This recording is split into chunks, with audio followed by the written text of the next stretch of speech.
هاي في بودكاست جديدة من ده دايلاما، والنهاردة معانا دايلاما بقى شغلة جين زي كله، وهي دايلامة الريليشن شيبس. ومعانا سارة. عاملة ايه يا سارة؟ الحمد لله، انتي عاملة ايه؟ انا الحمد لله. حلوة الالوان اللي احنا راسمها، الوان الفالنتاين. ايوه كده.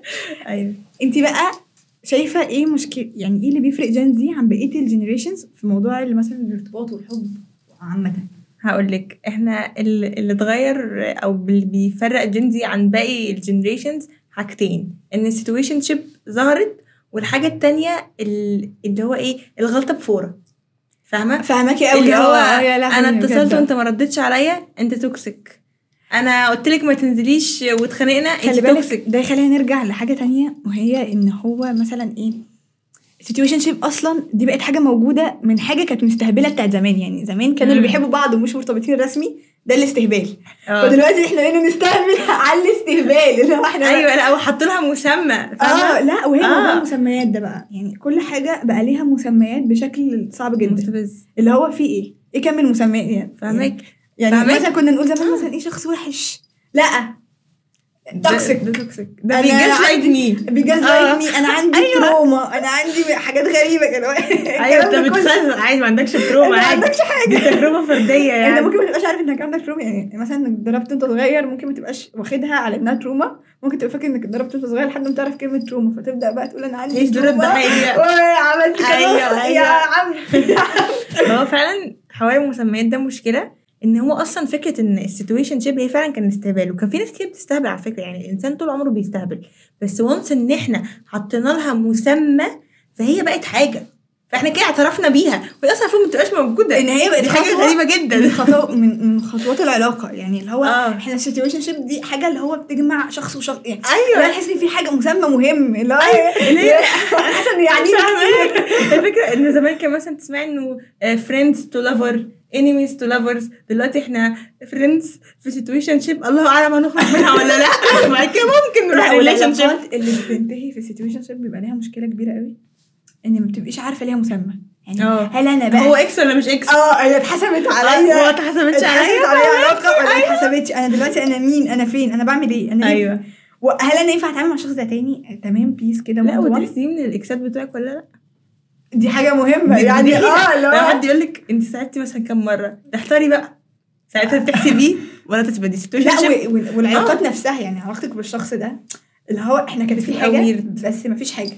يعني فهل انا لما اجي عاملك بعد كده عاملك عادي على ان احنا اشخاص؟ لا بس مش بتنفع. انا شايفه كده، يعني شايفه انه طالما احنا كنا في سيتويشن شيب اللي هو انا وانت عارفين والناس كلها عارفه، بس عمرنا ما نروح نقول. بصي انا من انصار ما تعرفي تتعاملي كاصحاب تاني. لا انا من انصار ان دايما في اي علاقه تنتهي احنا لازم نحرك من الشخص ده من مكان لمكان.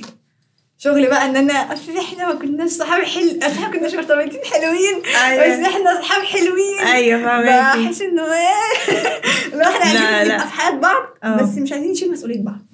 بحس الموضوع عامه هي دي سيتويشن شيب. ما هي السيتويشن شيب ايه غير ان هي ريليشن شيب من غير كوميتمنت، فاهمه؟ واحنا الجيل كله عنده مشكله في الكوميتمنت عامه. والتلاكيك. يعني مش لازم يعني اصل انا مضغوط. لا وفكره الضغط الفورة يعني ليه ده حوار فعلا مهم جدا، حوار سيء جدا. يعني ما هو بني ادم، ما هو بني ادم. ايوه ان زمان الناس مثلا كانوا فاهمه بيضربوا بعض الصبح وبالليل مره بس بيصبروا، فاهمه؟ دلوقتي لا، مؤمنين ان العلاقه عادي هتمر بحاجات وحشه حاجات. دلوقتي بقى دي حقيقه اللي هو قوه التخلي، ما تخليش حد يبص لك بس. بوستات الفيسبوك بتاعتي اللي هو ايه، انت لوحدك، كل واحد عارف هو بيعمل ايه، ما تعدبش حد. ليه يا جماعه؟ ما في سوء تفاهم. في سوء تفاهم ما يعرفش. يمكن انت اتصلت بالشخص ده مثلا وانت مخنوق وهو كان صاحي من النوم فرد عليك رد رخم، تقطع علاقتك بيه ولا ده عشان لسه صاحي من النوم، الموضوع اتقفل خلاص. ايوه فعلا حوار الغلطه بفوره. وانا دايما على فكره بقول لاصحابي مثلا يقعدوا يقولوا لي مثلا ايه، نحكي عن حد غلط غلطه، بقول لهم يا جماعه هو انسان، هو مش توكسيك، هو انسان وابن ادم خطاء. هو خلي بالك برضو. يعني مثلا انا من سمات الشخص التوكسيك بالنسبه لي مثلا، يعني مثلا انه بيبان عليه قوي. يعني حد بيعيشني احساس نفسي. دي حقيقه. وعلى فكره بتبان لما بتبعدي عن شخص وتقربي. يعني مثلا في ناس لما تبقي بعيده عنهم خلاص بتبقى حاسه ان هو الشخص ده ما ينفعش ارجع اكلمه تحت اي ظروف ابدا. ايوه بس لما تقرب، يعني طول ما هو موجود بيعرف يليس الامور. فهماكي فده الشخص بالنسبه لي اللي مبقاش مريح، انه تبقى الحاجه ظاهره قدامي وهو بيحاول دايما يقول لي لا هي مش موجوده اصلا، يعني هي مش موجوده. أيوة. ونتناقش هي مش موجوده اصلا. ايوه الفكره فعلا ان الشخص التوكسيك اصلا يعني هو ليه شكل معين وصفات معينه، ان هو مثلا مش بيشوف انه غلطان. دايما مثلا تقولي مثلا انت عملتي 1 2 3 يقول لك لا مثلا انا ما عملتش. دايما بيحسك ان المشكله فيكي، هو ما بيعملش حاجه وبيروح ويجي حاجات مريبه. لكن ان انا مثلا اتخانق انا والشخص ده يغلط في مليون سبب، يعني مش يعني يا جماعه في ايه؟ بالراحه مش كده بالراحه مش كده يا جماعه. لا هو فعلا يعني مثلا شخص اتضايق فاتكلم قال كلمه خلاص انا هعديها. طبعا الكلمه دي بيبقى ليها حدود، يعني ما تبقاش كلمه ما هو تجاوزات ونقول هنعديها. اكيد انا بس التجاوزات نمشي فيها. بصي ما هو ده اللي بتكلم فيه، ان في حاجات معينه معروفه ان الشخص ده دي تكسكه اللي هي الحاجات الاكستريم. لكن مثلا انا وانتي مثلا اتخانقنا على حاجه، خلاص بقى نقطع بعض من غلطه؟ لا، ما ممكن يكون مثلا انتي مضغوطه في الشغل، او ممكن يكون متخانقه مع اهلي، او ممكن يكون اصلا مقفولين عموما، او ممكن يكون فعلا انا غلطت وبعد كده اكتشف ان انا غلطانه. خلاص ايه المشكله ان نصلح الدنيا؟ في العلاقات بتاعت دي بحس انه دايما في ان هم بيحطوا ان صغائر الامور زي كبائرها بالظبط. دي حقيقه، يعني انك تغلطي مثلا غلطه صغيره زي انك بالظبط تعملي مصيبه كبيره. الاثنين بيتاخد عليهم تكبير المواضيع يا جماعه فظيع. ايوه بيتاخد عليهم نفس رد الفعل اللي ممكن يكون في اوقات كتير عنيفه قوي على الفعل نفسه. وده لان طبعا السوشيال ميديا بتحسسنا طول الوقت ان لازم اي علاقه احنا فيها تبقى علاقه بقى جامده جدا، عصافير بتطير ما بتخليش بقى.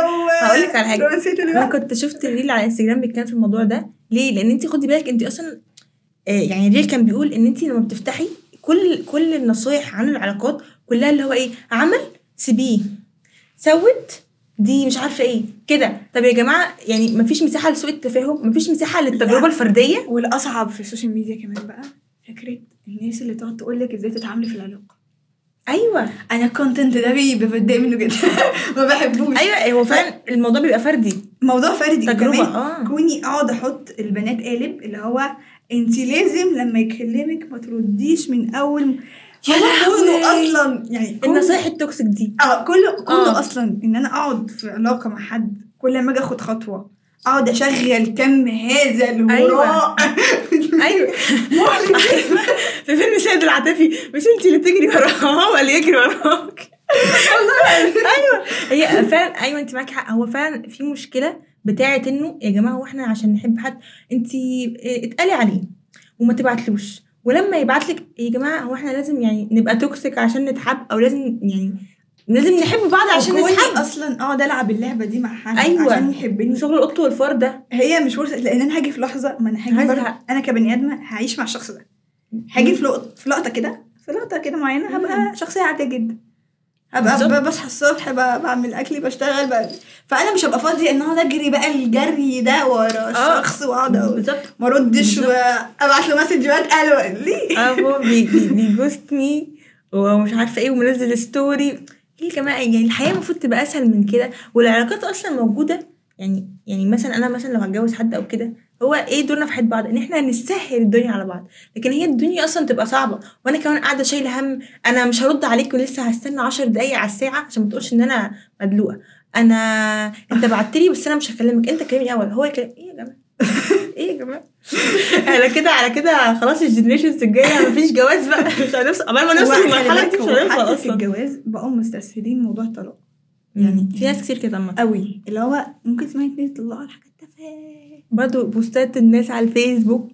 يا جماعه ده عمل لي 1 2 3 وكونهم بيتعاملوا مع الطلاق لانه حاجه تفرح، مع انه هو في الحقيقه احنا كلنا لازم نتعامل مع الطلاق لانه حاجه تحزن. فاهماكي؟ هو فعلا حزين. بصي هو فعلا في اوقات كتير الطلاق بيبقى الحل، بس فعلا في ناس دلوقتي بقت مستسهله الموضوع. حتى لو كونه الحل فهو برضو لما بيبقى الحل ما بيبقاش الحل على فكره الحل المريح للناس. يعني الطرفين اللي جوه العلاقه دول حتى وهم بياخدوا قرار بالطلاق هم ما بيبقاش سهل عليهم. لا البوستات بتاعت الفيسبوك سيبيه طلقي سيبيه طلقها بتبقى اجمل. طب اجمل عادي ليه لازم تطلقي؟ ايوه فعلا. بصي هو الموضوع ليه علاقه برضو بان الناس تروماتايزد، فبقت ما دي برضو مشكله برضو الريلز، وانك تطلبي نصيحه، او الناس اللي بتشير نصايح للعلاقات على النت، ان انت بتبقى شخص تروماتايزد فبتنقل يعني بناء على تجربتك اللي انت يعني عاملاك تروما. فاهمه؟ يعني بتنقل وجهه نظر سلبيه، هي مش غلط، هي صح بس مش دايما. يعني ما ينفعش اطلع اقول لكل الناس كلها ان انت مثلا لو انت مثلا اتصلتي بيه وما ردش عليكي، او مثلا كان نازل مع اصحابه وما فكسر اصحابه وجالك، يبقى هو كده شخص زباله مش بيحبك، سيبيه. طب ما هو ليه حق انه يبقى عنده حاجه، دي حاجه نفس يخرج مع الكلام اصحابه الناحيه التانيه ونفس الكلام اكيد. ايوه اللي هو لا هما لا دايما في احساس كده ان اللي بيرتبط بحد اللي هو لازم نحطه جوه في القاعه. احنا في بابل مع بعض، ما نتحركش من في غير صفات بعض. بقى معينه. بصي هقول لك على حاجه، تعالي نقول بقى بمنتهى الصراحه، برضو في صفات هي ما ينفعش حد يتعداها. ده كده يعني كده بالنسبه لي أكيد. انا مثلا يعني كون شخص عصبي حاجه وقليل ادب حاجه. دايما بقى في ناس بتخلط ما بين الامور، ما بين الاثنين. اللي هو انا اصلا عصبي، لا انت مش عصبي، انت قليل ادب. دي حقيقه. لما تتجاوز في الكلام ده مش عصبيه، ودي حاجه ما ينفعش نتعداها. زي البخل ما ينفعش نتعداه. كله الا البخل. وعلى فكره اقول لك على حاجه، في ناس كتير بتفهم ان البخل بيبقى عشان الفلوس. لا شوف الناس ماديه ازاي، لا هو البخل بيدي احساس للطرف التاني ان انت ما تستاهلش ان تدفع لك. لا وغير بخل المشاعر بقى ده قصه تانية خالص. طب وانتي بقى شايفه في الاخر كده ايه النصيحه اللي ممكن تقوليها لحد يكون في علاقه زي يعرف ان العلاقه دي تمام والعلاقه دي او العلاقه دي مش تمام؟ انا شايفه ان كل واحد يمشي ورا احساسه. اول لما بتحسي ان في حاجه اوف، بتحسي مثلا ان الشخص ده بيعمل حاجه غلط او انت شاكه في حاجه، يبقى الاحساس ده صح مين ليه. فالواحد يعتمد على احساسه، لا بقى على كلام صحابه ولا على كلام الناس على النت ولا اي حاجه. بجد خلاص انا حسيت مثلا انه في تغير في المعامله، يبقى اكيد في تغير في المعامله، فاهمه؟ لان انت الشخص ده انت عارفاه وتعرفيه بقالك كتير، فاهمه؟ فانا شايفه ان كل واحد يعتمد على نفسه في ان هو يحدد حاجه زي كده ويعتمد على تجربته الشخصيه يعني. اوكي، احب اشكرك يا ساره النهارده معانا انك قلتي راي حد جنزي بقى في موضوع الارتباط وكده. وطبعا لان حوارات الارتباط عمرها ما بتخلص، نقابلكم في دايلاما جديده لجنزي.